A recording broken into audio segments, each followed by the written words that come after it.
वाल्मिक कराड आता अडकल्या, त्यामुळे धनंजय मुंडे आणखी अडचणीत येण्याची शक्यता आहे। तर वाल्मिक कराड अडकल्यामुळे धनंजय मुंडेंचा पाय खोलात गेलाय। वाल्मिक कराड सूत्रधार असल्याचा हा राजीनाम्याचा त्यामुळे दबाव वाढलेला होता। संतोष देशमुख हत्या प्रकरणात वाल्मिक कराड हा सूत्रधार असल्याचं सीआयडीने कोर्टामध्ये दाखल केलेल्या आरोपपत्रामध्ये म्हटलंय। त्यामुळे वाल्मिक कराड हा धनंजय मुंडेंचा निकटवर्ती आहे आणि त्यामुळे आता मुंडेंच्या अडचणी आणखी वाढलेल्या आहेत आणि सोबतच धनंजय मुंडे यांचं कराडला पाठबळ असल्याचा आरोप राजकीय नेत्यांकडून मोठ्या प्रमाणात होत आलाय। परिणामी आता धनंजय मुंडे अडचणीत येऊ शकतात असं बोललं जातंय।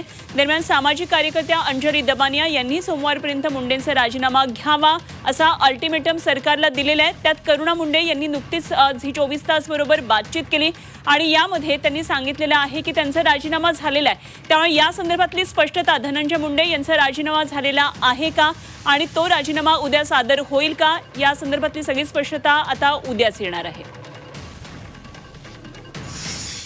अशा माणसांकडनं कराड सारख्या आणि धनंजय मुंडेंसारख्याकडनं आपण नैतिकतेची अपेक्षाच करू शकत नाही। म्हणून धनंजय मुंडे यांचा जर राजीनामा दिला नाही तर त्यांना बडतर्फ करावं अशी फडणवीसांकडे आणि अजित पवारांकडे करते की जरा जरी तुम्हाला आज लाज असेल आणि नैतिकता तर तुमच्याकडनं अपेक्षा करू शकत नाही आम्ही, आणि जर वाटत असेल की हे अतिशय निर्दयी कृत्य होतं, सोमवारपर्यंत धनंजय मुंडे यांचा राजीनामा आला नाही तर मी पूर्ण महाराष्ट्राला आवाहन करेन की आपल्याला सगळ्यांना पेटून उठायला हवं।